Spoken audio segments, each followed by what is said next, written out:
중국의 공장이 다시 돌아가기 시작했습니다. 우한 지역은 뭐 그렇지 못하지만 다른 지역에서는요, 중국의 공장들도 돌아가기 시작했고요. 한국의 중국 공장도 돌아가기 시작을 했습니다. 그나마 다행이라는 생각이 들죠. 자동차만 하더라도 부품 하나 때문에 지금 샷다운을 했을 정도로 중국 공장 가동 중단이 우리 경제에 미치는 영향은 실로 엄청났습니다. 뭐 자동차뿐만이 아니죠. 전자, 뭐 반도체, 배터리까지 계속 확산되고 있는 그런 추세였는데, 그나마 불안하지만 조업 재개를 했다는 것은 다행이다, 이렇게 생각해야 될 것 같습니다. 실제로 보면 LG화학이나 삼성가전 뭐 이런 공장들도 재가동을 시작했고요. 또 자동차 부품 공장들도 대부분 가동을 시작을 했습니다. 뭐 그야말로 꽁꽁 싸맸습니다. 방호복도 입고요, 마스크도 쓰고 수시로 손 세정제까지 쓰면서 공장을 돌리고 있는 판입니다. 그렇지 않으면 우리 경제에 미치는 영향이 워낙 크니까 말입니다. 그런데 실효성이 있느냐? 여기에 대해서는 아직 의문이 많아요. 아직까지 코로나 바이러스, 신종 코로나 바이러스 감염증이 완전히 진정 국면으로 들었다, 이렇게 보기에는 좀 어렵다, 이런 이야기까지 아직 나오고 있거든요. 만약에 또 확진자가 나오면 그 순간 공장을 또 닫아야 되는 그런 상황이 될 가능성도 높습니다. 그렇지만 지표로 보면 조금씩 줄어든다, 그런 모양새는 지금 나오고 있어요. 국내만 볼까요? 국내는 지금 확진자가 어제는 0명이었습니다. 0명. 격리 중인 환자도 357명이 줄었어요. 그래서 531명이 됐습니다. 중국은 조금 상황이 달라요. 어제 사망자가 더 늘어났습니다. 100명 가까이 됐어요. 96명. 그래서 908명이고요. 확진자는 3062명 늘어나서 4171명까지 늘었습니다. 근데 추세선을 보면 이게 조금씩 줄어드는 모양새가 나온다, 이런 이야기를 지금 하고 있어요.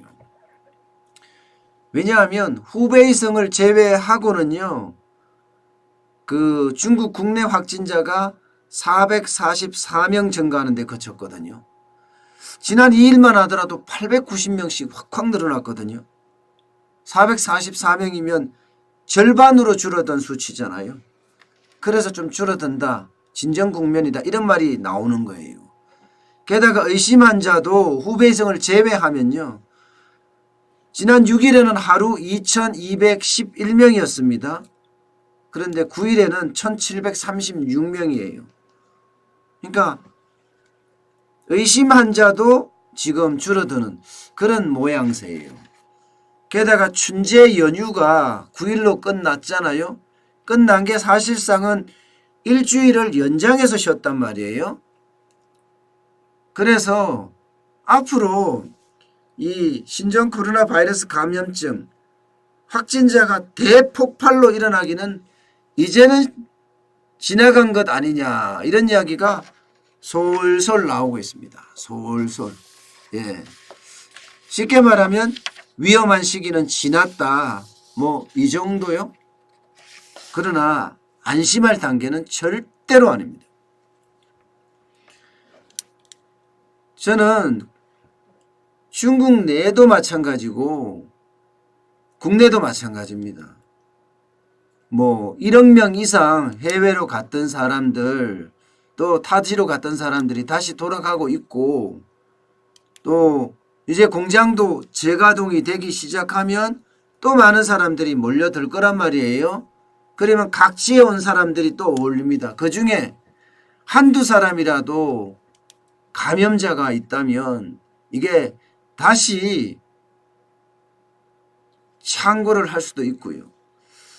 국내도 마찬가지입니다. 국내도 중국인 유학생이 6만 명이 넘는다고 하는데 준재 기간 동안에 중국이나 아니면 뭐 다른 곳을 방문을 했을 거 아니에요. 여기에서 돌아오면 각 지역의 대학별로 간단 말이에요. 예, 각 지역에. 전국 각지죠. 여기도 좀 위험하다. 예, 그러니까 지역사회가 아직 긴장을 하고 있고 공포 속에 있다. 아직까지는 그렇게 지금 들리고 있습니다. 예, 어쨌든 여러분 잘 넘어가야죠. 국민의 생명과 안전이 달린 문제인데 이게 잘 넘어가지 않는다면 지금 난리 날 겁니다. 그래서 저는 이 우한 폐렴, 신종 코로나 바이러스 감염증 우리 모두의 안전을 위해서라도 잘 넘어갔으면 합니다. 그런데 이 경제는 상황이 다릅니다, 여러분.